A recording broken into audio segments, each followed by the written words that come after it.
லூக்கா எழுதின சுவிசேஷம் 17ஆம் அதிகாரம்.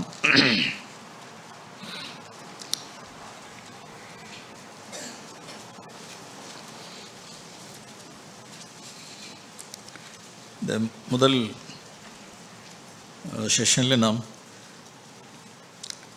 3வது வசனத்திலிருந்து 10வது வசனம் வரைக்கும் இந்த ஒரு பகுதியை நாம் இந்த நல்ல காலையில் நாம் வேத பகுதியாக நாம் எடுத்துக்கொள்வோம்.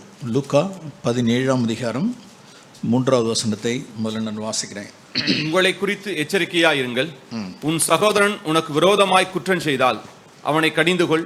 அவன் மனஸ்தாபப்பட்டால் அவனுக்கு மன்னிப்பாயாக. உனக்கு விரோதமாய் குற்றம் செய்தாலும் சரி,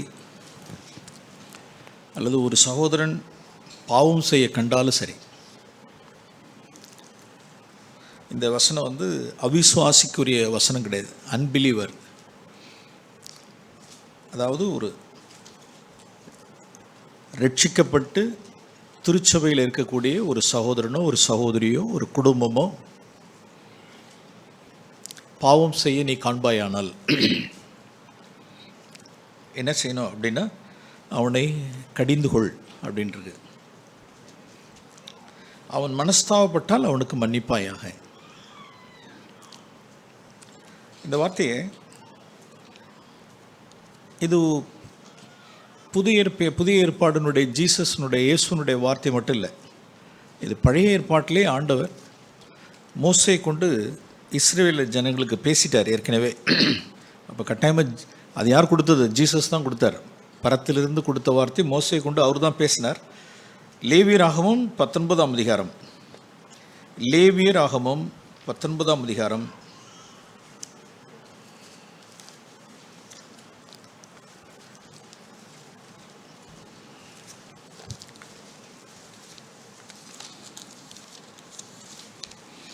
17வது வசனத்தில் இப்படி வாசிக்கிறோம். உன் சகோதரனை உன் உள்ளத்தில் பகையாயாக, பிறன்மேல் பாவம் சுமராதபடிக்கு அவனை எப்படியும் கடிந்து கொள்ள வேண்டும். அதாவது ஃபெலோ கண்ட்ரிமென் அப்படின்னா உன்னுடைய சகோதரன். 19ஆம் அதிகாரம், லேவியராகமும் 19ஆம் அதிகாரம் 17ஆம் வசனத்தில் முதல்ல அந்த உன் சகோதரன் பாவம் செய்கிறான். உன் சகோதரன் பாவம் செய்கிறான். பாவம் செய்கிறதான அந்த சகோதரனை, அது உனக்கு விரோதமாய் அவன் பாவம் செய்தாலும் முதல்ல என்ன செய்யாயாக? உள்ளத்தில் பகையாயாக. பகைச்சிடாத. அது மனைவியாக இருந்தாலும் சரி, புருஷனாக இருந்தாலும் சரி, சபையில் உள்ளவர்களாக இருந்தாலும் சரி. இது சபைக்கு வெளியில் இல்லை, நமக்கு உள்ளார, குடும்பமோ சபையோ. அவன் பாவம் செய்ய நீ காண்பாயானால் ஃபஸ்ட்டு என்ன செய்யாத? இருதயத்துக்குள்ளார பகைக்காத. முதல்ல நமக்கு வர்றது என்னதான் அப்படின்னா, ஒரு விதமான என்மிட்டி, பகை தான் வருது. இருதயத்துக்குள்ள பகையை வச்சுக்கிட்டோம் அப்படின்னா அவர்கள் கண்டிக்கிறதுக்கு தகுதி இல்லாதவர்கள். உணர்த்தி வைப்பதற்கோ திருத்துவதற்கோ கடிந்து கொள்வதற்கோ அவர்களுக்கு தகுதி இழந்துட்டாங்கன்னு அர்த்தம். உள்ளத்தில் பகையாயாக. முதல்ல பகைச்சிடாத. அடுத்து என்ன செய்யணும்? பகைக்க வேண்டாம். அப்புறம் என்ன செய்யணும் அப்படின்னா, பிறன்மேல் பாவம் சுமராதபடிக்கு தமிழ் வேதாகமத்தில் இருக்குது, ஆங்கில வேதாகமத்தில் உன்மேல் அப்படின்னு இருக்குது. ரெண்டு கான்டெக்ஸ்ட் நம்ம எடுத்துக்கலாம். உன்மேல் பாவம் சுமராதபடிக்கு அவனை எப்படியும் கடிந்து கொள், அல்லது அவன் மேலும் பாவம் சுமராதபடிக்கு அவனை என்ன செய்யணும்? நாம் என்ன செய்யணும்? கடிந்து கொள்ளணும். அப்போ கடிந்து கொள்வதனுடைய நோக்கம் பாருங்களேன். ஆண்டு சொன்னது ரெண்டு இருக்குது. ஒன்று, நீ உன் சகோதரன் பாவம் செய்ய நீ கண்டால் அதை நீ கண்டு காணாதபடிக்கு நீ இட்டேன்னா உன் மேலே பாவம் சுமரும். ஏன் அப்படின்னா, ஹீ இஸ் யுவர் பிரதர், அவனுடைய சகோதரன். அவன் பாவத்தை நீ செய்ய கண்டு நீ எப்படி, அல்லது உனக்கு விரோதமாக நீ பாவம் செய்தால் எப்படி நீ அதாவது கண்டிக்கிறதுன்னு இல்லை. நான் ஒன்று உங்களுக்கு நான் சொல்கிறேன், ஒவ்வொரு ஸ்டேஜாக இருக்குது. அவனை நீ கண்டிக்காமல் இருக்கக்கூடாது. அவனை நீ கண்டிக்கணும், அவனை உணர்த்து வைக்கணும், எப்படியும் கடிந்து கொள்ள வேண்டும். இல்லை அப்படின்னா உன்மேல் பாவம் சுமரும். அவனை ஏன் கண்டிக்கணும் அப்படின்னா, இன்னொரு முகாந்திரம் என்னென்னா, அவன் மேலும் என்ன செஞ்சிடக்கூடாது? பாவம் சுமரக்கூடாது. அவன் பாவத்தோடு இருக்கலாமா? சொல்லுங்கள். அவன் பாவம் செய்கிறான், அவன் பாவத்தில் இருக்கலாமா? அவன் மேலே பாவம் சுமரக்கூடாது. அவன் மேலும் பாவம் சுமராதபடிக்கு, உன்மேலும் பாவம் சுமராதபடிக்கு அவனை எப்படியும் நீ கடிந்து கொள்ள வேண்டும். ஆனால் உள்ளத்தில் மட்டும் என்ன செஞ்சிடாத, பகைச்சிடாத அப்படின்னார். இது எங்கே அப்படின்னா, மோசேயை கொண்டே இஸ்ரவேல் ஜனங்களுக்கு தேவன் என்ன செஞ்சிட்டாருன்னா கர்த்தர் பேசி கொடுத்துட்டார். ஓகே, இன்னொரு வார்த்தையை எடுத்துக்குவோம்.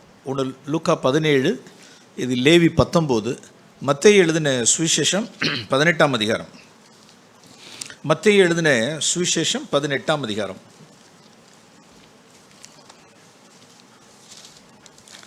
15ஆம் வசனத்தில் வாசிக்கிறோம். மத்தேயு 18, உன் சகோதரன் உனக்கு விரோதமாக குற்றம் செய்தால், உனக்கு விரோதமாகவோ அல்லது உன் சகோதரன் பாவம் செய்ய கண்டால் அவனிடத்தில் போய் நீயும் அவனும் தனித்திருக்கையில் அவன் குற்றத்தை அவனுக்கு உணர்த்துவி. எவ்வளோ பெரிய பொறுப்பு பாருங்க. ஏன்னா உன் சகோதரன், ஒரு கிராமத்தில், புதுக்கு உதாரணம் சொல்கிறேன், நிறைய உதாரணங்களை சொல்ல, ஒரு சிம்பிளாக ஒரு உதாரணம் சொல்கிறேன். ஒரு கிராமத்தில் ஒரு 4 குடும்பம் ஒரு ஊர்லேருந்து வருது. 4 குடும்பம் ஒரே ஊர்லேருந்து வராங்க. அப்போ அதனுடைய எல்லாருக்குமே ஒருத்தருக்கு ஒருத்தர் அவங்களுக்கு அறிஞ்சிருப்பாங்க, போயிருப்பாங்க. அதில் ஒரு குடும்பத்தில் உள்ள ஒருத்தர் என்ன செய்கிறாருன்னா வட்டிக்கு விடுறாரு. வட்டிக்குன்னா இவர் பெரிய பெரிய மிட்டாம்பராஸ்தார், கையில் பணம் காசு போக்குவரத்தெல்லாம் அதெல்லாம் ஒன்றும் கிடையாது.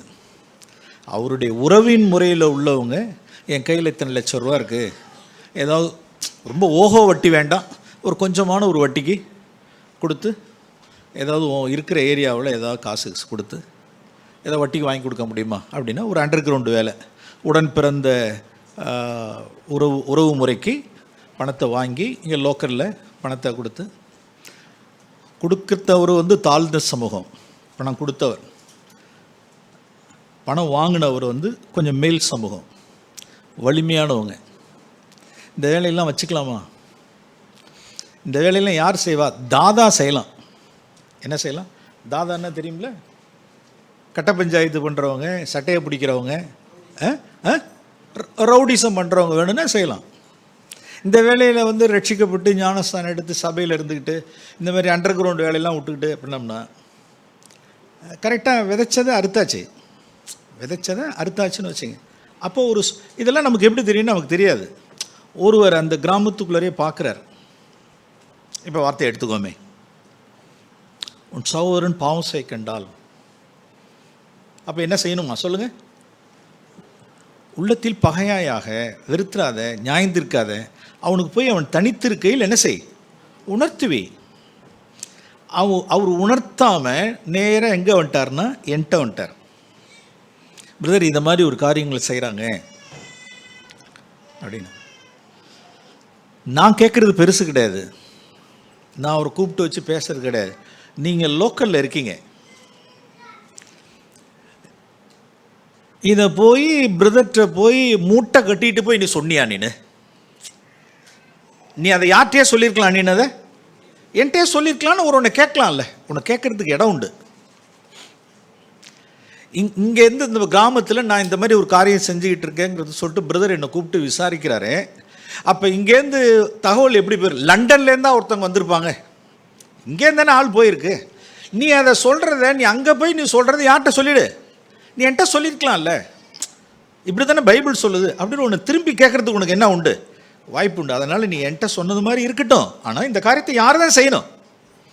நீ செய்யுங்க, ஆண்டவருடைய நாமத்தினால செய்யுங்க. பிரதர், போய் உங்களுடைய முதுகில் கொஞ்சம் என்ன பயம்,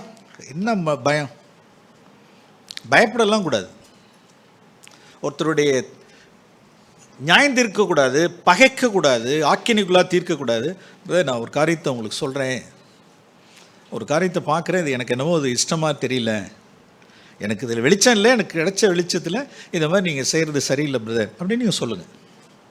ஏற்றுக்கிட்டா சரி, அப்படி தானே சொல்லுது பாருங்க. அவன் தனித்திருக்கையில் அவன் குற்றத்தை அவனுக்கு என்ன செய்? உணர்த்து. அவன் உனக்கு என்ன கொடுத்தால்? செவி கொடுத்தால் உன் சகோதரரை என்ன செய்? நீ ஆதாயப்படுத்திக் கொள்ளலாம். உதாரணத்துக்காக சொல்கிறேன், 1000 காரியங்கள் இருக்கலாம்.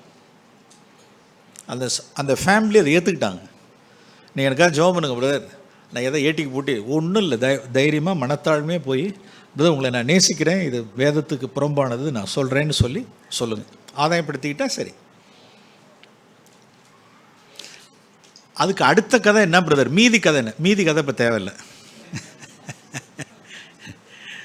மீதி கதை தேவையில்லைன்னு வச்சுக்க, அது போயிட்டு போகுது. இந்த ட்ரூத்துக்காக சொல்கிறேன், இதை நம்ம என்றைக்குமே நம்ம எடுத்துக்கணும். நாம் இதில் கோழைகள், இதில் முகதாட்சியம் பார்க்கிறவர்கள், நமக்கு ஏன் நினைக்கிறவர்கள். அதுக்கு தான் வேதம் சொல்லுது, உண்மையிலேயே என்ன செஞ்சிடக்கூடாது, பாவம் சுமரக்கூடாது. பிறன் மேலும் என்ன செய்யக்கூடாது, பாவம் செய்யக்கூடாது. அவனை என்ன செய், உணர்த்துவி, நீ அவனை ஆதாயப்படுத்தி கொள்ளு, அவனை கண்டிக்கலாம் அப்படின்னு சொல்லுது. ஓகே, இப்படி தான் பழைய ஏற்பாட்டில் லேவி 19 சொல்லப்பட்டிருக்கு, லூக்கா 17 சொல்லப்பட்டிருக்கு, மத்திய 18 சொல்லப்பட்டிருக்கு. இந்த பகுதிகளை நாம் செய்யணும். ஓகே, லூக்கா 17 நாம் திரும்புவோம். லூக்கா எழுதின சுவிசேஷம் 17ஆம் அதிகாரம் 4ஆம் வசனத்தில் நான் வாசிக்கிறோம். அவன் மனஸ்தாபப்பட்டால் அவனுக்கு மன்னிப்பாயாக, அல்லது அவன் உனக்கு செவி கொடுத்தால் அவனை நீ ஆதாயப்படுத்தி கொண்டாய். இப்படிலாம் வேதவசனம் சொல்லுது. 4ஆம் வசனம், அவன் ஒரு நாளில் 7 தரம் உனக்கு விரோதமாய் குற்றம் செய்து 7 தரமும் உன்னிடத்தில் வந்து நான் மனஸ்தாபப்படுகிறேன் என்று சொன்னால் அவனுக்கு மன்னிப்பாயாக என்றார். எத்தனை தடவை? ஒரு நாளில் எத்தனை தடவை? 7 தடவை. உங்களுக்கு தெரியும் நினைக்கிற வேதத்தை நீங்கள் பார்த்தீங்கன்னு வச்சிங்களேன், லூக்காவில் அல்லது பார்க்கலாம், இயேசுவை கிட்டத்தட்ட ஒரு 1.5 மணி நேரத்துக்குள்ளார பேதுரு எத்தனை தடவை மறுதலிச்சிட்டார் சொல்லுங்கள்? 3 தடவை. சற்று நேரம் அப்படின்னா 1 மணி நேரம் கழித்து, ஏறக்குறைய 1 மணி நேரம் கழித்து 3ஆவது தடவை என்ன செஞ்சார்? மறுதலிச்சார், சபித்தார் அப்படின்றது. கிட்டத்தட்ட ஒரு 1 மணி நேரத்துக்குள்ளார இயேசுவுக்கு விரோதமாய் பேதுரு எத்தனை முறை பாவம் செய்தார்? 3 முறை பாவம் செய்தார். சரி, அவர் மனஸ்தாபப்பட்டாரா பண்ணலையா? மனஸ்தாபப்பட்டார். அப்புறம் என்ன செஞ்சார்? கண்ணீர் வெடித்தார். இயேசு அவருக்கு தன்னுடைய பார்வையிலேயே அவருக்கு தேவன் என்ன செய்தார்? அவர் மன்னித்தார். இதெல்லாம் இந்த வார்த்தையெல்லாம் இயேசுக்கு நிஜமான வசனங்கள் வச்சுங்க. ஓகே, சில ஃபேமிலிஸ்லாம் இருக்காங்க, சில குடும்பத்தில் இந்த வார்த்தை எவ்வளோ உண்மையான வார்த்தைன்னா, ஒரு நாளில் 7 தரம் உனக்கு விரோதமாய் குற்றம் செய்து 7 முறை அல்லது 7 முறைக்கு மேலே மனைவியினிடத்தில் கத்துகிறவர்கள், சண்டை செய்கிறவர்கள், குற்றப்படுத்துகிறவர்கள், குறை சொல்லுகிறவர்கள், முறுமுறுக்கிறவர்கள் இருக்காங்களான்னு கேட்டால் இருக்காங்க. புருஷனுக்கு விரோதமாய், மனைவிக்கு விரோதமாய், தகப்பன் பிள்ளைகளுக்கு விரோதமாய், பிள்ளைகள் பெற்றோருக்கு விரோதமாய், ஒரு குடும்பத்துக்குள்ளார எத்தனையோ முறை என்ன செய்யலாம்? ஒருவருக்கு ஒருவர் குற்றம் செய்யலாம், கோவப்படலாம், குறை சொல்லலாம், முறுமுறுக்கலாம், சலிச்சுக்கலாம். இப்படிப்பட்ட சூழ்நிலைகளில் எல்லாம் வேதம் என்ன சொல்லுது அப்படின்னா, நான் என்ன செய்கிறேன்? நான் மனஸ்தாபப்படுகிறேன். ஒரு சிலர் கேட்பாங்க, மனஸ்தாபப்படுறான்னு சொல்கிறாங்க, எப்படிங்க? நான் சாரி அப்படின்னு கேட்குறாங்க, ஆனால் எதுலேருந்து வரல? இதுலேருந்து வரல, எங்கேருந்து வருது? உதட்டிலேருந்து தான் வருது. அப்படின்னா அது யாருடைய வேலை கிடையாது சொல்லுங்க பார்ப்போம். இதுலேருந்து வந்துச்சா? இதுலேருந்து வந்ததாங்கிறது நம்மளுடைய வேலை இல்லை. அவங்க சாரியோ இல்லை மனஸ்தாபப்படுறேன்னு சொல்கிறதோ அது இருதயத்தில் இருந்தால் வாயிலாங்கிறது நம்மளுடைய வேலை கிடையாது. அவனுக்கு நீ என்ன செய்வாயாக? அவனுக்கு நீ மன்னிப்பாயாக அப்படிங்கிறது 3ஆவது வசனத்தில் 4ஆவது வசனத்தில் சொன்ன உடனே சீஷர்கள் என்ன சொன்னாங்க பாருங்க. அப்பொழுது அப்போஸ்தலர்கள் கர்த்தரை நோக்கி எங்கள் விசுவாசத்தை என்ன செய்ய வேண்டும்? வர்த்திக்க பண்ண வேண்டும் என்றார்கள். எதுக்கு அதிகமான எங்களுக்கு விசுவாசம் தேவைப்படுது அப்படின்னு ஆண்டவர் சொன்னாங்க அப்படின்னு சீஷர்கள் சொன்னாங்க அப்படின்னா, ஒரு நாளில் என்னுடைய மனைவியோ என்னுடைய புருஷனோ அல்லது என்னுடைய சகோதரனோ 7 முறை எனக்கு விரோதமாக என்ன செஞ்சுக்கிட்டே இருப்பாங்க. ஒரு நாளில் எனக்கு விரோதமாக பேசிகிட்டே இருப்பாங்க, கோபப்பட்டுக்கிட்டே இருப்பாங்க, என்னை குத்தி காமிச்சிட்டே இருப்பாங்க, சண்டை பண்ணிக்கிட்டே இருப்பாங்க, சலிச்சுக்கிட்டே இருப்பாங்க. அவங்க பேரளவுக்கு என்ன செய்கிறாங்க? மனஸ்தாபப்படுறாங்க. நான் மன்னிக்கணுமா? இதெல்லாம் என்னால் என்ன செய்ய முடியாது. அந்த அளவுக்குலாம் மன்னிக்கணும் அப்படின்னா எனக்கு எந்த அளவுக்கு விசுவாசம் வேணும் எனக்கு அப்படின்னா, ஒரு இமாலய அளவுக்கு எனக்கு என்ன வேணும்? ஒரு விசுவாசம் வேணும் அப்படின்னு அவங்க சீஷர்கள் கேட்குறாங்க. ஒரு நாளில் ஒரு சகோதரனை, ஒரு கணவனை, மனைவியை, குடும்பத்தில் உள்ளவர்களை, சபையில் உள்ளவர்களை நாம் மன்னிக்கணும்னா எனக்கு கொஞ்சம் நஞ்சம் இல்லை, பெரிய விசுவாசம் எனக்கு வேணும் அப்படின்னு தான் சீஷர்கள் சொன்னது. உடனே இயேசு சொன்னார், 6ஆம் வசனத்தில் சொன்னார், அது கர்த்தர்.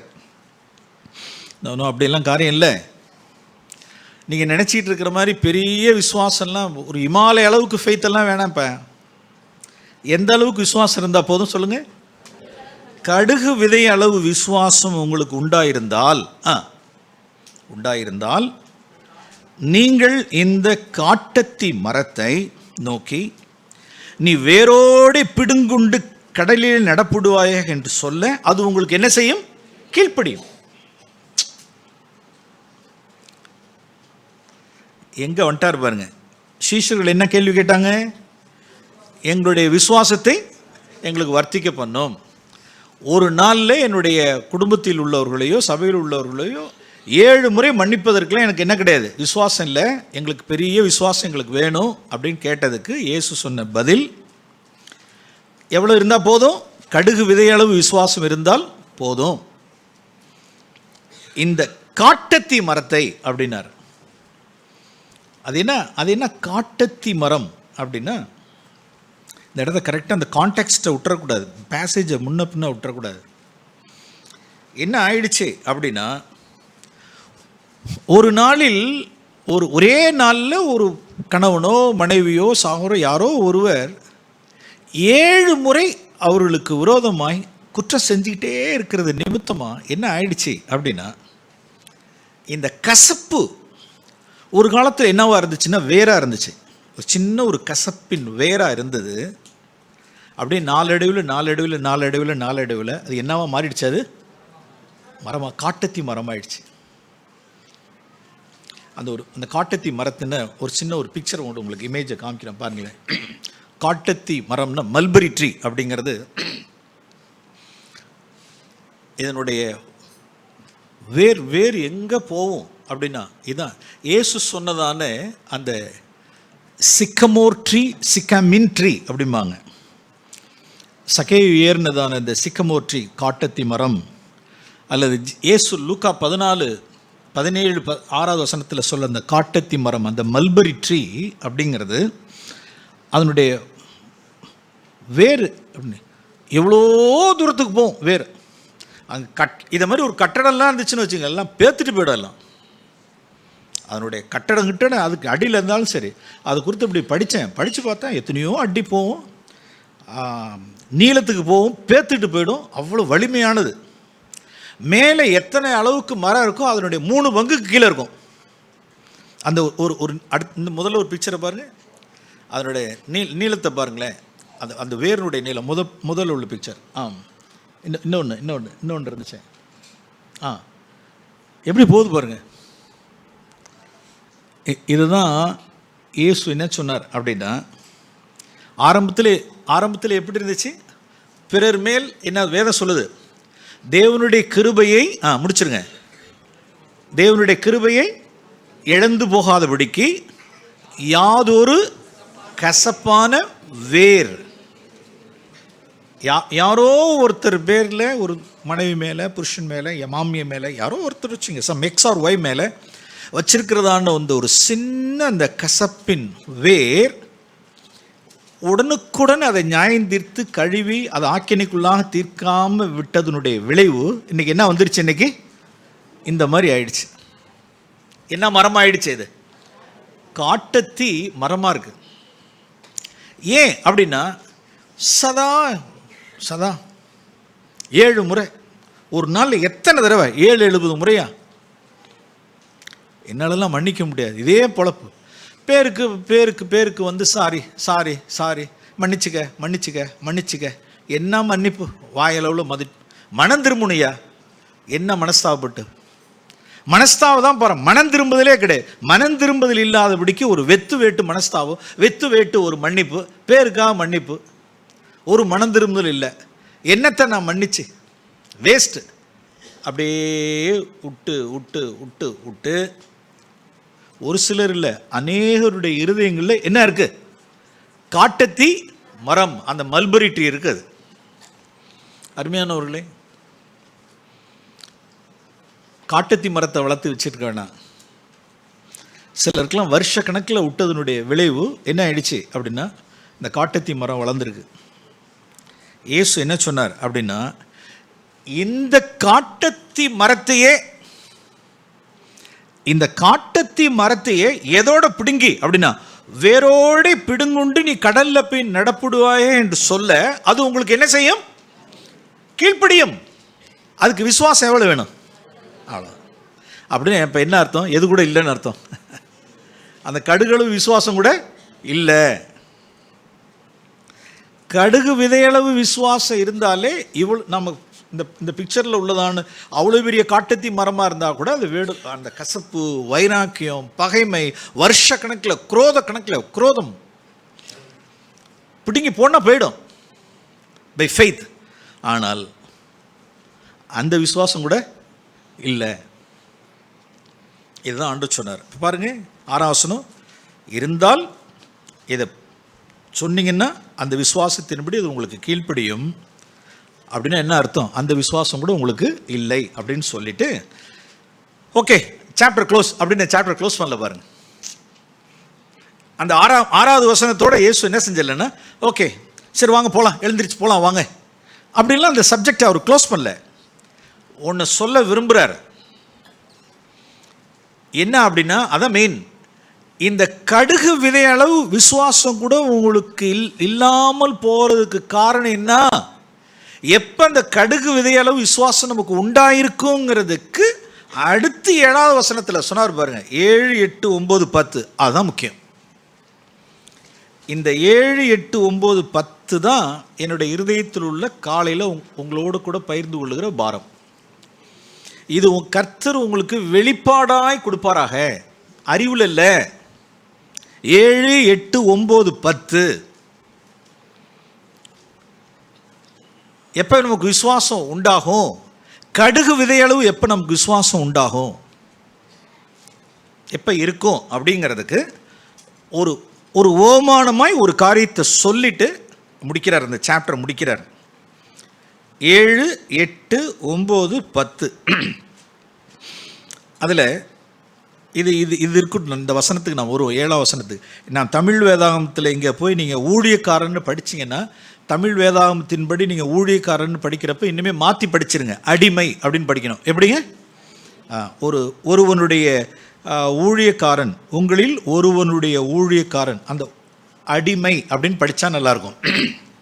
ஓகே, நான் ஒரு சின்ன ஒரு கற்பனையாக நம்ம கற்பனை பண்ணுவோம். இயேசு 2000 வருஷத்துக்கு முன்னால் தம்முடைய அப்போஸ்தலர்களுக்கு இந்த காரியத்தெல்லாம் சொன்னார். அந்த நாட்களில் 2000 வருஷத்துக்கு முன்னால் அடிமைகள் சந்தை உண்டு. என்ன சந்தை? அடிமைகளுடைய சந்தை.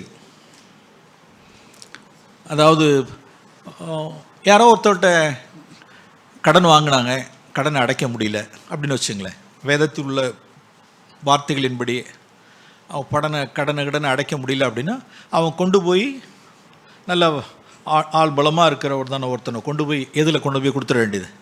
நீ எனக்கு கடன் கொடுத்து அடைக்க முடியல, உன்னால் பைசாவும் கொடுக்க முடியல, உன்கிட்ட உருப்படியாக ஒன்றுமே கிடையாது, உன்னை விற்று நான் காசாக்கிக்கிறேன்னு சொல்லிட்டு ஒரு அடிமை சந்தையில் கொண்டு போய் விற்றுவிட்டு எனக்கு கொடுக்க வேண்டிய காசை கொடுத்து விட்டு வாங்கிட்டு கிடைச்சதை வாங்கிட்டு போயிடுவாங்கன்னு வச்சுங்க. இப்போ அவன் எந்த சந்தையில் இருக்கான்? இப்போ அவன் அடிமை சந்தை.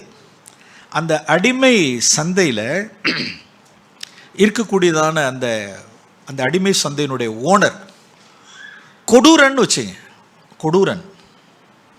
ஒரு நாளைக்கு ஒரு வேளை சோறு கொடுத்தா பெருசு. ஒரு நாளைக்கு ஒரு வேளை சோறு கொடுத்தா பெருசு.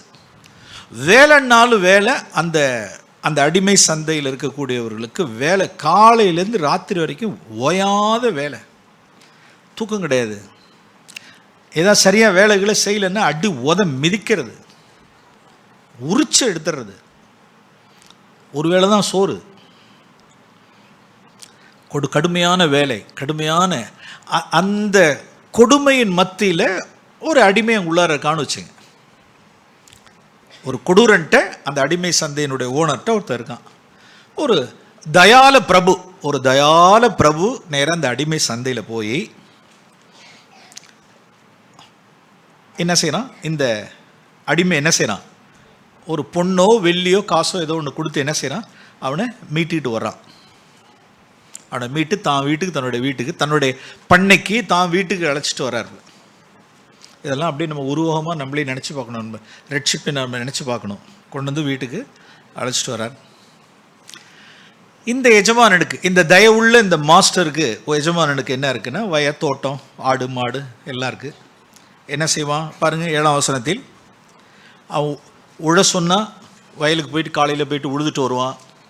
அவனுக்கு மந்தை இருக்கும், மந்தையை கூட போய் மேய்ச்சிட்டு வருவான். தன்னுடைய வீட்டு எஜமானனுக்கு என்ன கொடுப்பான் சொல்லுங்கள், சாப்பாடு செஞ்சு கொடுப்பான், வேலையெல்லாம் செய்வான். இயேசு இதெல்லாம் சும்மா ஒரு உருவமாக சொன்னார், இதெல்லாம் ஒரு ஓமையாக சொல்கிற மாதிரி சொன்னார்.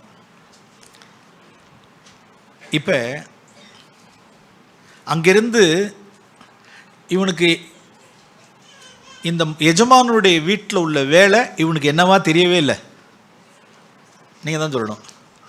இந்த எஜமானுடைய வீட்டில் அவன் செய்கிற வேலையெல்லாம் அவனுக்கு என்னவாவே தெரியல, அவனுக்கு வேலையாகவே தெரியல.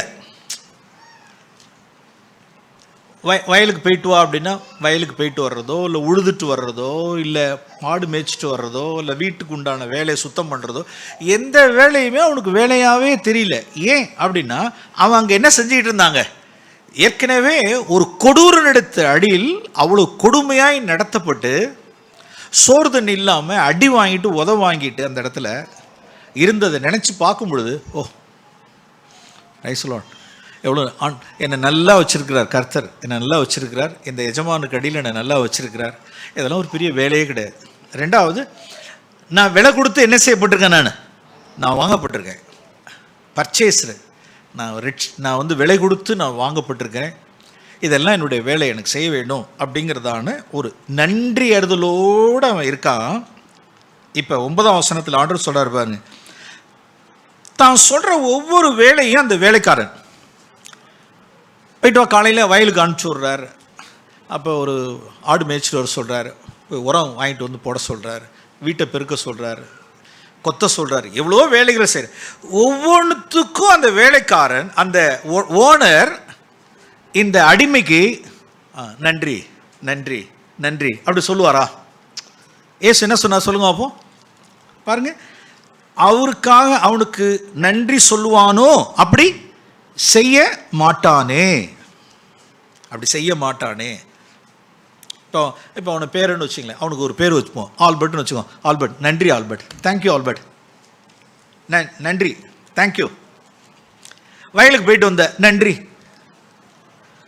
ஆடு மேய்ச்சிட்டு வந்த நன்றி, சாப்பாடு சமைச்சு போட்ட நன்றி நன்றி நன்றின்னு இந்த எஜமான் அந்த அடிமைக்கு என்ன சொல்ல மாட்டான், நன்றி சொல்ல மாட்டான். அந்த அவனும் அந்த அடிமையும் என்னத்தை எதிர்பார்க்க மாட்டான், நன்றியை எதிர்பார்க்க மாட்டான். என்ன அவன் என்னவா இருக்கிறான், அவன் நன்றி எழுதலா இருக்கான். நான் இருந்த இருப்புக்கு, நான் இப்போ இங்கே தேவன் என்ன வச்சிருக்கிற இந்த இடத்துக்கு ஏப்பா எவ்வளவு நன்றி உள்ளவனா நான் இருப்பேன். அவன் நன்றியை என்ன செய்ய மாட்டான், எதிர்பார்க்க மாட்டான். இவ்வளோ வேலை செய்கிறேன், காலையிலேருந்து ராத்திரி வரைக்கும் இவ்வளோ வேலை செய்கிறேன், இந்த வீட்டில் உள்ளவங்களுக்கு யாராவது ஒரு நன்றி இருக்கா அப்படின்னு நினைப்பானா? ஏன்னா அவன் பழசம் என்ன செய்யல, அவன் மறக்கல. காலையிலேருந்து இவ்வளோ வரைக்கும் அருமையான சகோதரிகளே, சில சூழ்நிலையில் நம்முடைய குடும்பத்தில் காலையிலேருந்து ராத்திரி வரைக்கும் மாடா ஓடா என்ன செய்கிறேன் நான் செய்கிறேன், ஒரு நன்றி இல்லை. நன்றி எழுதலாம் இருங்கன்னு பைபிள்லேருந்து வசனம்லாம் இருக்குது. இன்றைக்கி செய்தியெல்லாம் கேட்டிங்களா அப்படின்னு சொல்லிட்டு என்ன செய்யக்கூடாது, நம்ம சொல்லுங்கள், எதிர்பார்க்கக்கூடாது. நாம் நன்றி எழுதலாம் இருக்கணும், ஆனால் என்னத்தை எதிர்பார்க்கக்கூடாது, நன்றி எதிர்பார்க்கக்கூடாது. நன்றியே இல்லை, உற்சாகப்படுத்துங்கன்னு சொல்கிறாங்க. என்னத்தை உற்சாகப்படுத்துறீங்க நீங்கள்? காலையிலேருந்து ராத்திரி வரைக்கும் நான் மாடா தேடா ஓலா நான் என்ன செய்கிறேன், நான் தேய்கிறேன் போகிறேன் வர்றேன், ஒரு இல்லை. அந்த அடிமை என்னத்தை எதிர்பார்க்க மாட்டான், நன்றி எதிர்பார்க்க மாட்டான். ஆண்டு சொன்னார் பாருங்க 9ஆம் வசனத்தில், தான் செய்ததற்காக அவனுக்கு உபச்சாரம் செய்வானோ நன்றி சொல்லுவான், அப்படி செய்ய மாட்டானே. அப்ப அடிமை அப்படின்னா அவன் நன்றி எழுதல் உள்ளவனாக இருப்பானே ஒழிய பிற இடத்திலிருந்து என்னத்தை எதிர்பார்க்க மாட்டான், நன்றி எதிர்பார்க்க மாட்டான். அவனுக்கு தெரியும் தன்னுடைய பாஸ்ட் என்னன்னு தெரியும், எந்த மார்க்கெட்லேருந்து வந்தேங்கிறது எனக்கு தெரியும். ஒருவேளை சோறு எனக்கு கிடைக்கல, எவ்வளோ என்னை மிதிச்சு என்னை நெருக்கினாங்கிறது எனக்கு தெரியும். ஓ, நான் நல்லா இருக்கேன், நல்லா இருக்கேன், நன்றி. இவன் நன்றி உள்ளவனா இருப்பானே தவிர நன்றி எதிர்பார்க்க மாட்டான். இப்படியும் யோசிச்சு பாருங்க. இப்படி அந்த கான்டெக்ஸ்டில் மேலே பின்ன சொல்லப்பட்டிருக்கிற அந்த கான்டெக்ஸ்டில் இப்போ இந்த எஜமானனோ அந்த தயவுள்ள ஒரு மாஸ்டரோ அந்த மாஸ்டருடைய பையனோ யாரோ ஒருத்தர் வந்து வந்துட்டு என்ன செஞ்சிட்டாங்க அப்படின்னா மூஞ்ச காமிச்சிட்டாங்க. யார்கிட்ட அந்த அடிமைகிட்ட மூஞ்ச காமிச்சிட்டாங்க, கொஞ்சம் கோபமாக பேசிட்டாங்க. சும்மா எப்போ சொன்னது எப்போ வந்து செய்கிற, என்ன செய்கிற நீனு, ஏதோ அறிவு இருக்கா, ஒழுங்காக செய்ய தெரியலையே அப்படின்னு அவன் பையனோ மாஸ்டரோ யாரோ திடீர்னு என்ன செஞ்சிட்டாங்க சொல்லுங்க, கோவப்பட்டாங்க, ரூடாக நடந்துட்டாங்க, ஏதோ ஒரு வார்த்தை பேசிட்டாங்க. சரி, உடனே இந்த அடிமை இப்போ சொல்லுங்க, நீங்கள் தான் எனக்கு பதில் நான் சொல்ல மாட்டேன், நீங்கள் சொல்லணும். அடிமை இடறி போயிடுவானா, இடறி போயிட்டு ஒரு ரூமில் போய் உட்காந்துக்கிட்டு இடறி போய் உட்காந்துருப்பானா, இல்லை ஒரு காலம் இடறவே இட மாட்டானா சொல்லுங்கள், நீங்கள் தான் சொல்லணும். பிரதர் நல்லா கேட்டுங்க, நல்லா பதில் சொல்கிறாங்க. என்ன அடைய மாட்டாங்க, ஏன் இடத்துல அடைய மாட்டாங்க சொல்லுங்க. சும்மா சார் சிஸ்டர் நல்லா சொல்கிறாங்க சொல்லுங்கள்.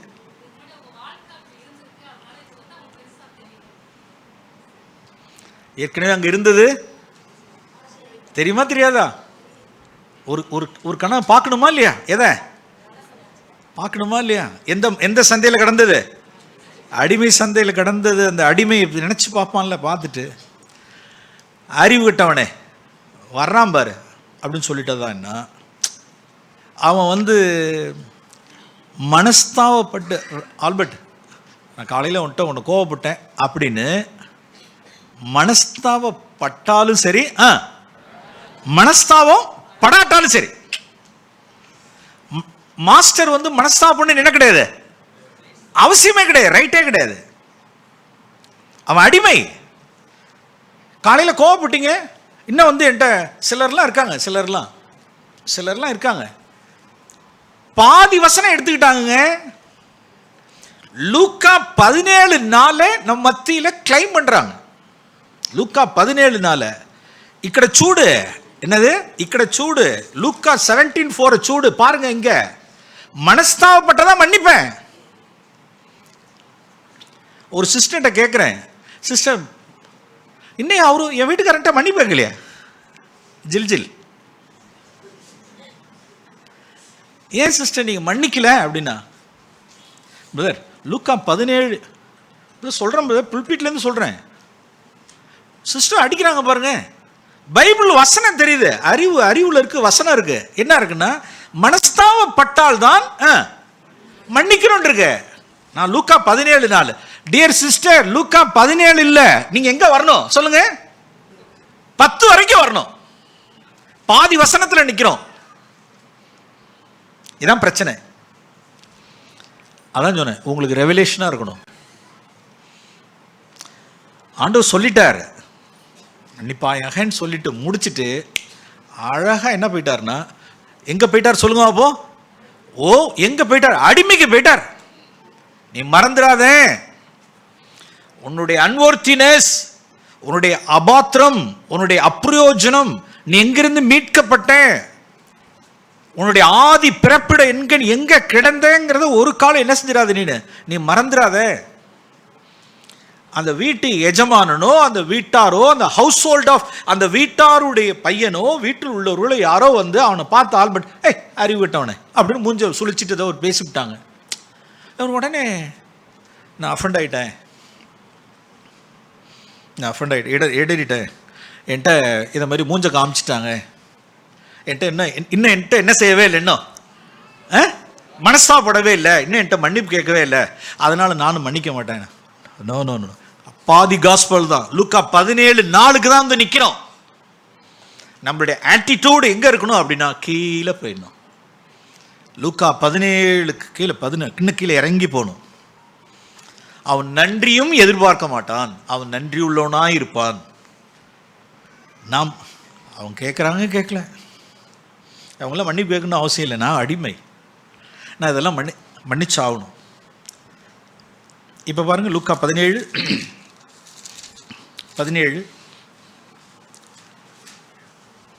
சொல்லிட்டு 7-8 அவன் என்னென்னலாம் செய்கிறான்னு சொல்கிறார். அந்த பண்ணைக்குள்ளார எஜமானுடைய வீட்டுக்குள்ளார அவன் என்னென்னலாம் செய்கிறான்னு சொல்கிறார். அதெல்லாம் சொல்லி முடிச்சுட்டு 9 என்ன சொல்கிறாருன்னா, மாஸ்டர் நன்றியெல்லாம் சொல்லிகிட்டு இருக்க மாட்டார், உபச்சாரம் சொல்லிகிட்டு இருக்க மாட்டார், ஒவ்வொன்றுத்துக்கும் நன்றியெல்லாம் எதிர்பார்க்க மாட்டார், அப்படிலாம் செய்கிறது கிடையாது. சொல்லிவிட்டு அப்படியே 10 அப்படியே நீங்களும் உங்களுக்கு கட்டளையிடப்பட்ட யாவற்றையும், உங்களுக்கு கட்டளையிடப்பட்ட என்ன, உன் சகோதரன் உனக்கு விரோதமாய் என்னது 7 முறை 70 முறை உனக்கு என்ன செய்தாலும் அவனை என்ன செய்வாயாக, அவனை மன்னிச்சிருவா, மனப்பூர்வமாய் அவனை மன்னிப்பாயாக.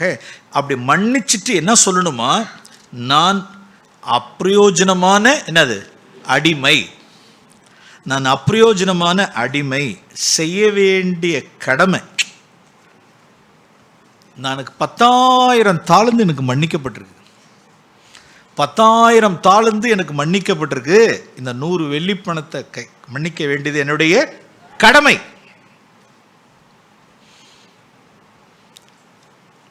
எனக்கு நான் செய்ய வேண்டிய கடமையை தாங்க செய்கிறேன். நான் தயை கிடையாது. சிலர் நம்ம நினைக்கிறோம், சிலர் மன்னிக்கிறதுக்கு தயை செய்யறோம்னு நினைக்கிறோம். ஃபேவர்லாம் கிடையாது, நம்மளுடைய என்னது கடமை. சிலருடைய மன்னிப்புலாம் எப்படி இருக்கு அப்படின்னா, போடா போடா போடா போடா போ போ அப்படின்னா பொழைச்சி போங்கிற மாதிரி, போடா போடா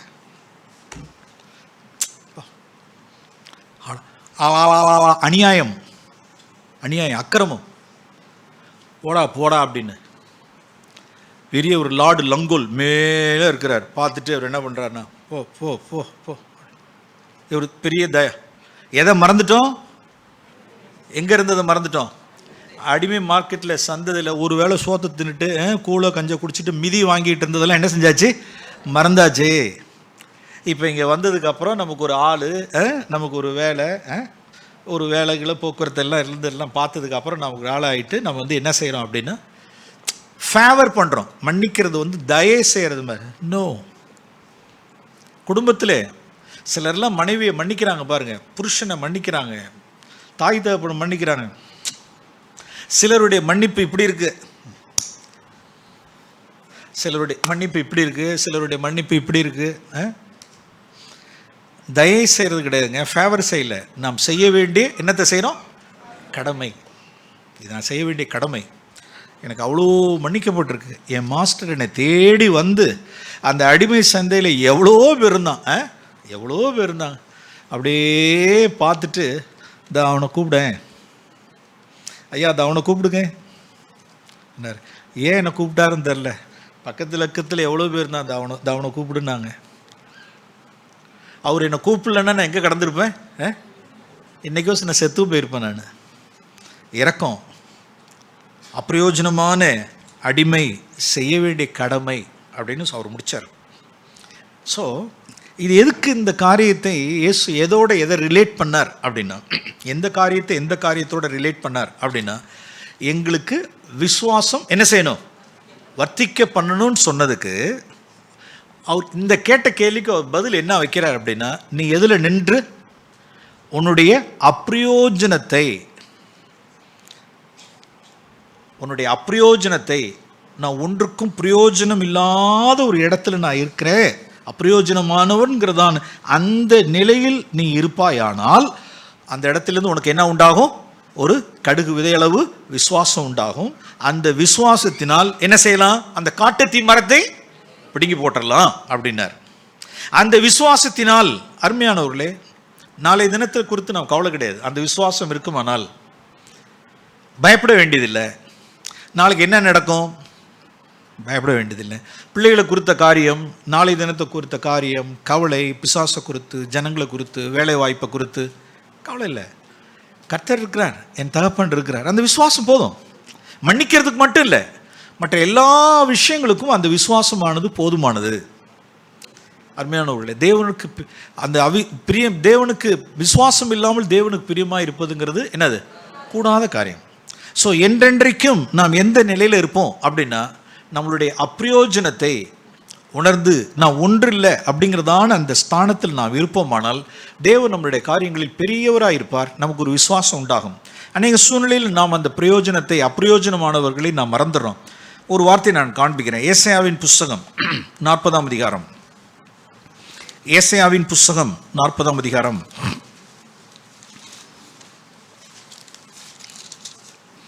தேவன் நம்மளை எப்படி பார்க்கிறார்?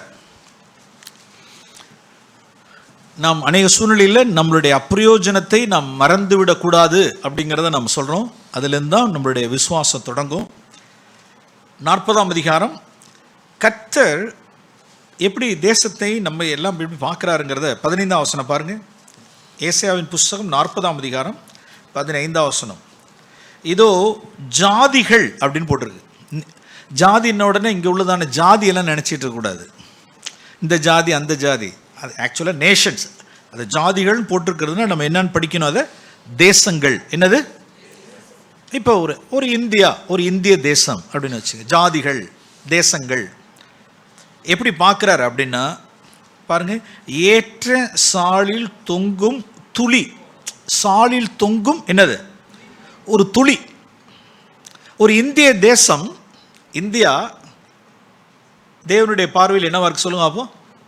ஒரு டிராப், ஒரு டிராப். அப்புறம் மறுபடியும் சொல்றார், தராசிலே படியும் என்னது? தூசி. தராசிலே படியும் தூசி. என்ன பார்க்குறீங்களா? ஒரு துளியை கூட பார்க்கலாம். ஒரு டிராப்னா ஒரு டிராப் வாட்டர், ஒரு துளி தண்ணியை கூட பார்க்கலாம். அடுத்தது தராசு தட்டில் படியும் என்னது? இதை கூட பார்த்தா என்ன தெரியும்? தெரியுமா? தெரியாது? எதுவும் தெரியும். தூசி. டிராப்ல இருந்து எங்கே வந்துருச்சு? தூசிக்கு வந்துருச்சு. அதுக்கு கீழே தீவுகளை, தீவுகளை தேவன் என்னவா பார்க்கிறார்? அணுவை போடணும். அணுன்னா நம்ம கண்ணுக்கு என்னது? தெரியாது. ஆங்கில வேதாந்தத்தில் ஃபைன் டஸ்ட்னு போட்டிருக்கு. என்ன டஸ்ட்? எது தெரிஞ்சது, எது தெரியாது. இப்போ இதில் இந்த தராசில் தட்டில் படியும் தூசு தெரியுது, எது தெரியாது? ஃபைன் டஸ்ட் என்னது? தெரியாதான். எப்படி இறங்கி வருது பாருங்க. என்னவா? ட்ராப்பு. அடுத்தது தூசி. தூசிக்கு அடுத்தது அணு, அல்லது என்னன்னு சொல்லப்போனால் ஃபைன் டஸ்ட்னா என்ன சொல்லலாம் தமிழில்? சரியான வார்த்தை துகளா? கண்ணுக்கே தெரியாத என்னது? கண்ணுக்கே தெரியாத ஒரு துகள்னு வச்சுங்க. நுண்துகள். கரெக்ட். நுண்துகள். கரெக்ட். அதான் அணு. அதான் அணு, நுண்துகள். கீழே அதாவது பின்னால் இருக்குல்ல, இங்கே ஸ்ரீலங்கா இருக்கு, தீவு. ஸ்ரீலங்கா என்னன்னு சொல்லுங்க அப்போ? என்ன துகள்? நுண்துகள். நுண்துகள். இந்தியா டிராப்பு, அப்புறம் டஸ்ட்டு, அப்புறம் ஃபைன் டஸ்ட்டு. இன்னும் கீழே ஆர்டர் உடலை பாருங்க. 17ஆம் வசனம். சகல ஜாதிகளையும் சகல தேசங்களும் அவருக்கு உண்டாக என்னவே இல்லையா? ஒன்றும் இல்லை. நத்திங். முதல்லையாவது கொஞ்சம் இருந்துச்சா? முதல்ல ஒன்று இருந்துச்சு. இப்போ என்னது? ஒன்றுமே இல்லையா? நத்திங் தான் நினைச்சிட்டு இருக்கோம். அதுக்கும் கீழே ஆண்டவர் போயிட்டார் பாருங்க. அவர்கள் சகல ஜாதிகளும் சூனியத்தில் சூனியமாகவும். அப்படின்னா நமக்கு அது புரியல. சூனியம்னா அந்த பில்லி சூனியம் வைக்கிற மாதிரி நம்ம நினச்சிக்கிட்டு இருக்கோம். சூனியம்னு அது தமிழில் நல்லா இன்னும் கொஞ்சம் இறக்கிக்கணும். இன்னும் கொஞ்சம் எப்படி படிக்கணும்ல. Less than nothing. என்னதுங்க? அதுக்கு என்ன சரியான மொழிபெயர்ப்பு? லெஸ் தென் நத்திங் அப்படின்னா ஒன்றும் இல்லை, ஒன்றும் இல்லாததுக்கும் குறைவாக. ஒன்றும் இல்லாததுக்கும் குறைவாக. இன்னும் உடல் ஆண்டவர். அதுக்கு கீழே மாயை, மீனிங்லெஸ். Void, meaningless. மாயை. ஒன்றுமில்லை, அடுத்தது ஒன்றுமில்லைக்கு என்னது குறைவாக, அடுத்தது மாயை. மாயை அப்படின்னா மீனிங்லெஸ், அர்த்தமே இல்லை. என்னது அர்த்தமே இல்லை, பொருளே இல்லை, பொருளே இல்லை, அர்த்தமே இல்லை. ஓகே, இப்போ இந்த 15 17 நம்ம படிப்போமா? 17 15 எப்படி படிக்கிறேன் அப்படின்னா நம்ம படிப்போம்.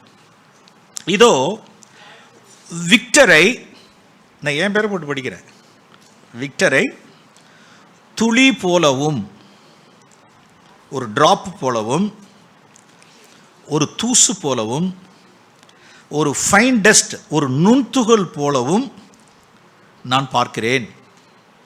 கர்த்தர் எப்படி பார்க்குறாரு? என்ன கர்த்தர் என்ன எப்படி பார்க்குறார் சொல்லுங்க? எதை போல ஜாதியெல்லாம் விட்டுருங்க, இந்தியாவெல்லாம் விட்டுருங்க, இலங்கையெல்லாம் விட்டுருங்க. இந்தியாவையே அப்படி தேவன் பார்ப்பாருன்னா, இந்தியாவே தேவன் பார்ப்பதா? நமக்குள்ளே என்னத்த ஒன்றுமே கிடையாதுல்ல. பாருங்க, இதோ விக்டரை, நான் விக்டரை நான் எப்படி பார்க்குறேன் அப்படின்னா, ஒரு துளி போலவும், ஒரு தூசு போலவும், ஒரு நுண்தூசியை போலவும் பார்க்கிறேன். அடுத்தது 17, விக்டர் எனக்கு முன்பாக என்ன இல்லை? ஒன்றும் இல்லை. விக்டர் சூனியத்தில் சூனியமாகும், அதாவது ஒன்றுமில்லாததுக்கும் கீழாக உள்ளவனும், அர்த்தமற்றவனும், மாயையும், பொருள் இல்லாதவனும், மீனிங்லாஸாகவும் இருக்கிறான். இப்போ இது நம்ம அநேக சூழ்நிலையில் நம்ம என்ன செஞ்சிடறோம் சொல்லுங்க? நம்ம மறந்துடுறோம். தேவன் நம்மளை மனுஷர் எப்படி பார்க்குறாரு பாருங்க. ஒரு தேசத்தையும் தீவுகளையும் தேவன் இப்படி பார்க்குறாருன்னா அது நீங்களும் நானும் ஏமாத்துறோம். அருமையானவர்களே, நாம் நம்மளை எண்ணுகிறதுக்கு மிஞ்சி நம்மளை என்ன செஞ்சிடறோம்? நாம் பண்ணிடுறோம். நம்மளை ஒரு பொருட்டாக எண்ணிடுறோம். மனுகுலத்தை தேவன் பார்க்கறது இப்படி பார்க்குறாரு. அங்கேருந்து பார்க்குறப்ப ஒன்றுமே இல்லை, மீனிங்லெஸ், லெஸ் தென் நத்திங், ஒன்றுமே கிடையாது, மீனிங்லெஸ். You are meaningless. நாம் அநேக சூழ்நிலையில் நான் அப்படி நினச்சிட்டு இருந்தேன். நிறைய சமயங்களில் நத்திங் நத்திங் நத்திங் நத்திங் நத்திங்ட்டு பைபிளில் நத்திங் நத்திங்லாம் தியானிச்சிட்டு இருந்தேன். ஏசாயா 40க்கு அப்புறம் வரும்பொழுது தான் no no no no sinless, நத்திங்க்கு கீழே இன்னும் எத்தனை இருக்குது சொல்லுங்கள்? இன்னும் எத்தனை ஸ்டேஜ் கீழே போக வேண்டியது இருக்குது? 2. என்னது? லெஸ் தென் நத்திங், அப்புறம் மீனிங்லெஸ், மாயை. நீ பொருள், உனக்கு அர்த்தமே இல்லை, உனக்கு அர்த்தமே இல்லாத, பொருளே இல்லாத தேவன் உன்னிடத்தில் ஒரு காரியத்தை நடப்பிக்கிறார். இந்த ஸ்டேஜில் நாம் இருக்கும் பொழுது அருமையானவர்களே, தேவன் என்னத்தை கொண்டு வர முடியும்? நம்மளுடைய வாழ்க்கையில் ஒரு விசுவாசத்தை என்ன செய்ய முடியும்? துவக்க முடியும். லூக்கா 18ஆம் அதிகாரம் இயேசுனுடைய மனநிலை பாருங்க. இயேசு எப்படி இருந்தார் பாருங்க. லூக்கா எழுதின சுவிசேஷம் 18ஆம் அதிகாரம் 18ஆம் வசனத்தில், லூக்கா 18:18 இயேசுனுடைய தாழ்மையை பாருங்க. தலைவன் ஒருவன், ஒரு வாலிபன், ஒரு நல்ல ஒரு சாஸ்திரி, அவன் நல்ல அறிந்தவன், எல்லாவற்றையும் அறிந்தவன். அவன் என்ன செய்தான் அப்படின்னா, ஒருவன் அவரை நோக்கி, நல்ல போதகரே, நித்திய ஜீவனை சுதந்திரித்துக் கொள்வதற்கு நான் என்ன செய்ய வேண்டும் என்று கேட்டான். முதல்ல எதை டீல் பண்ணி முடிச்சிட்டார் சொல்லுங்க? ஃபர்ஸ்ட் எதை முடிச்சிட்டார்? நித்திய ஜீவனை சுதந்திரித்துக் கொள்வதற்கு நான் என்ன செய்யணுங்கிற பதில் 2வது பதிலாக சொன்னார். முதல்ல ஒரு காரியத்தை முடிச்சிட்டார். ஏய், நீ ஏன் என்ன நல்லவன் சொன்ன? நீ என்னை ஏன் நல்லவன் சொன்ன? நீ ஏன் சொல்வானேன்? தேவன் ஒருவர் தவிர நல்லவன் ஒருவரும் இல்லையே. நம்மளுடைய முன்னோடினவர் பாருங்க, முழுக்க முழுக்க பாவம் இல்லாதவர், பாவம் செய்யாதவர், பாவம் அறியாதவர், sinless, no sin in him. பாவம் இல்லாதவர், பாவத்தை செய்யாதவர், பாவத்தை அறியாதவர், நன்மையினாலேயே வாழ்க்கை முழுவதும் நன்மையானவே நிறைந்திருக்கிறவர். ஒருத்தர் சொல்லிட்டான், நல்ல போதகரே அப்படின்னு பேச்சு கூப்பிடுறப்ப அட்ரஸ் பண்ணுறதுக்காக போதகரேன்னு சொல்லலாம். நல்ல போதகரே அப்படி டக்குன்னு முடிச்சிட்டாரு பாருங்க. எவ்வளோ கான்ஷியஸாக இருந்திருக்காரு பாருங்க. நானும் ஏன் என்ன நல்லவன் சொன்னேன்? தேவன் ஒருவர் தவிர நல்லவன். அப்போ ஒரு நல்லவர் இல்லையா அப்படின்னா, அவர் நல்லவர் இல்லையா? அவர் நல்லவர் தான். அக்செப்ட் பண்ணிக்கல பாருங்க, தன்னை அட்ரஸ் பண்ண உடலை பாருங்க. ஏன் அப்படின்னா, ரோமருக்கு எழுதின நிருபம் 7ஆம் அதிகாரம் இயேசு நன்கு அறிந்திருந்தார். இதை ரோமருக்கு எழுதின நிருபம் 7ஆம் அதிகாரம் 18ஆம் வசனத்தில் இயேசு இதை அறிந்திருந்தவராய் இருந்து தன்னுடைய இருதயத்துக்குள்ள சிந்தை பாருங்க. என்னிடத்தில் என் மாம்சத்தில் என்ன இல்லை, நான் எதில் இருக்கேன்? இயேசு நம்மை போல என்னவா இருந்தார் சொல்லுங்க? நம்மை போல மாம்சமும் இரத்தமும் உடையவரானார். நம்மை போல் எல்லா வகையிலும் என்ன செய்யப்பட்டார்? சோதிக்கப்பட்டார். நம்மை போல் எல்லா வகையிலும் சோதிக்கப்பட்டார். நம்மை போல பாவ மாம்ச சாயலில் வெளிப்பட்டார். மாம்சம் இரத்தம் உடையவராக இருந்தார். நான் மாம்சத்தில் இருக்கேங்கிறத அறிந்து அந்த மாம்சத்தில் என்ன கிடையாது? என் மாம்சத்தில் நன்மை வாசமாக இருக்கிறது இல்லை என்று நான் என்ன செய்திருக்கிறேன்? அறிந்திருக்கிறேன். நோ நோ நோ நோ தேவன் ஒருத்தர் தான் நல்லவர். என்னை ஏன் நல்லவன்னு சொன்னேன்? அதுக்கு அவர் விளக்கம் கொடுக்கல. நான் மாம்சத்தில் இருக்கேன். என் மாம்சம் சோதிக்கப்படக்கூடிய மாம்சத்தில் இருக்கேன். சோதிக்கப்படக்கூடிய மாம்சத்தில் இருக்கேன். என் மாம்சத்தில் நன்மை இல்லை. என் மாம்சத்தில் சுயசித்தம் இருக்கு. தேவன் ஒருத்தர் தான் நல்லவர். அருமையானவர்களே, அநேக சூழ்நிலையில் நம்மளை யாராவது சில விஷயங்களை, அதனால தான் ஜீசஸ் இந்த நிலைமையில் இருந்ததுனால தான் அவரை குறித்து யார் தீது பேசினாதான் என்ன, பிசாசு பிடிச்சோன்னு சொன்னாதான் என்ன, குடிகாரன்னு சொன்னாதான் என்ன, பெருந்திண்டின்னு சொன்னாதான் என்ன, சமாரியன்னு சொன்னாதான் என்ன, அவரை வஞ்சகன் என்ன சொன்னாலும் சரி கொஞ்சம் கூட டிஸ்டர்ப் ஆகலை. ஏன் அப்படின்னா அவர் யார் ஒருவரே நல்லவர் சொன்னார். தேவன் ஒருவர் தான் நல்லவன். நீ ஏன் என்ன நல்லவன் சொல்கிறப்ப இந்த கிரவுண்டில் ஜீசஸ் இருக்கும் பொழுது யார் என்ன பேசினதா என்ன? அருமையானவர்களே, நாம் இயேசுவை நோக்கி நாம் பார்ப்போம். அன்றைக்கு சூழ்நிலையில் நம்மளை யாராவது சில வார்த்தைகளை பேசிட்டாங்கன்னா நான் நல்லவன்ல அப்படிங்கிறதுக்கு என்ன வழக்காடுறோம், என்ன சண்டை செய்கிறோம், என்ன போராடுறோம். இயேசுவுக்கும் நமக்கு எவ்வளோ மைல் இருக்குது பாருங்கள். எவ்வளோ மைல் இன்னும் நான் கடந்து செல்ல வேண்டியதாக இருக்குது. இதுக்கெல்லாம் காரணம் என்ன? நம்ம எண்ணுகிறதுக்கு மிஞ்சி நம்மளை எண்ணுறது தான். கடைசியாக ஒரு வார்த்தையை சொல்லி நான் முடிக்கிறேன். மத்தேயு எழுதின சுவிசேஷம் 8ஆம் அதிகாரம், மத்தேயு 8. மத்தேயு எழுதின சுவிசேஷம் 8ஆம் அதிகாரம். இயேசு 2 பேருடைய விசுவாசம் பெரிய விசுவாசம் சொன்னார். ஒன்று கானானிய ஸ்திரீயினுடைய விசுவாசத்தை சொன்னார். இன்னொன்று 100க்கு அதிபதியினுடைய விசுவாசத்தை குறித்து சொன்னார். அந்த மனுஷனுடைய அருமையான ஒரு 2 கேரக்டர், நல்ல வார்த்தை 8ஆம் வசனத்தில் வாசிக்கிறோம். நீர் என் வீட்டுக்குள் பிரவேசிக்க நான் என்ன அல்ல, நான் பாத்திரன் அல்ல. ஒரு பெரிய ரேங்க் ஆஃபீஸர், ஒரு பெரிய பட்டாளத்தான், ஒரு 100க்கு அதிபதி, ஒரு செல்வந்தன், தன்வந்தன், நல்ல காசு பணம் படைச்சி ரேங்க் பொசிஷனில் அவனுடைய உள் உணர்வுக்குள்ளார, உள்ளான இருதயத்துக்குள்ள அவனுடைய சிந்தை என்னன்னா, நான் என்ன அல்ல, நான் பாத்திரன் அல்ல அப்படிங்கிற ஒரு மனத்தாழ்மை. இன்னொன்று என்ன அப்படின்னா 9ஆம் வசனத்தில் நான் அதிகாரத்துக்கு கீழ்ப்பட்டிருக்கிற மனுஷன். ஐ am a man under the authority. நான் அதிகாரத்திற்கு கீழ்ப்பட்டிருக்கிற மனுஷன். இவர்களுக்குள்ள தான் பிரியமானவர்களே விசுவாசம் தங்கும், விசுவாசம் அதிகரிக்கும். அந்த விசுவாசம் கொஞ்சம் இல்லை, அந்த விசுவாசம் அதிகரிக்கும். ஐ am a man under the authority. அதிகாரத்துக்கு கீழ்ப்பட்டிருக்கிற மனுஷன். என் முகத்தை பார்க்குறீங்களா? தேவன் உங்களுக்கு மேலே வைத்திருக்கிற உங்களுடைய கணவருடைய அதிகாரத்துக்கு நீங்கள் சொல்லணும். உங்களுடைய ஆவியிலே உங்களுக்குள்ளே சொல்லிக்கணும், நான் என்னுடைய புருஷனுடைய அதிகாரத்துக்கு கீழ்ப்பட்டிருக்கிற மனைவி. சபையில் மேலான அதிகாரத்துக்கு கீழ்ப்பட்டிருக்கிற மனுஷன்.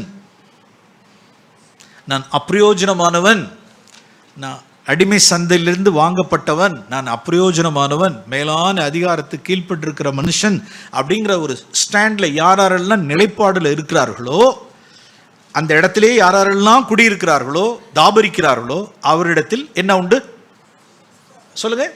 விசுவாசம் உண்டு. அந்த விசுவாசத்தினால் 7 முறை என்ன செஞ்சிட்டே இருக்கலாம்? மன்னிக்கலாம்.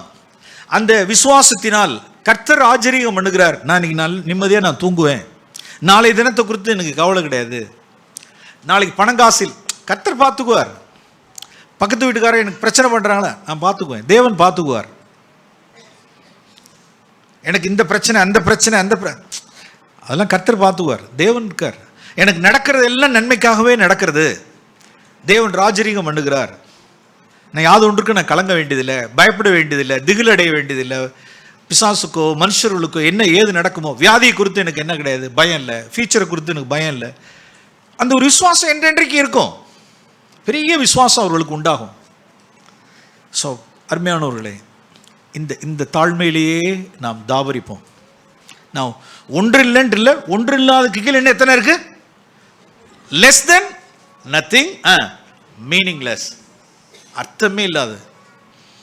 எனக்கு ஒரு வாழ்க்கை, எனக்கு ஒரு வடிவம், எனக்கு ஒரு தோற்றம், எனக்கு ஒரு குடும்பம், எனக்கு ஒரு மனைவி, பிள்ளைகள்,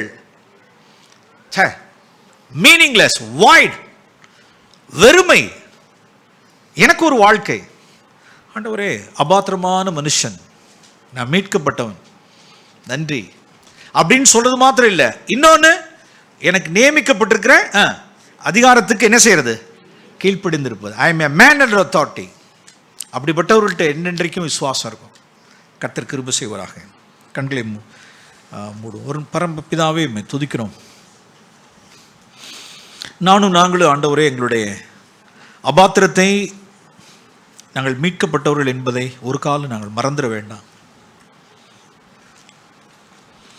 அடிமை சந்தையில் கடந்தவர்கள்ங்கிறத மறந்துட வேண்டாம். ஒரே பேரான குமாரனுடைய இரத்தத்தை சிந்தி அந்த கிரையங்களை செலுத்தி எங்களை மீட்கப்பட்டவர்களை நாங்கள் மறந்துட வேண்டாம். அநேக சூழ்நிலையில் நாங்கள் மறந்துடுறோம். மாயையும் சூன்யமும் ஒன்று இல்லைங்கிறத நாங்கள் மறந்துடுறோம். எங்கள் மேல் இரக்கமாயிருப்பார் இயேசுவே. ஒருபோதும் நீர் நான் நல்லவன் ஒருவர் சொல்லக்கூட நீங்கள் அதை அக்செப்ட் பண்ணிக்கலே. உங்களுடைய தாழ்மை எங்கே? எங்களுடைய தாழ்மை எங்கே?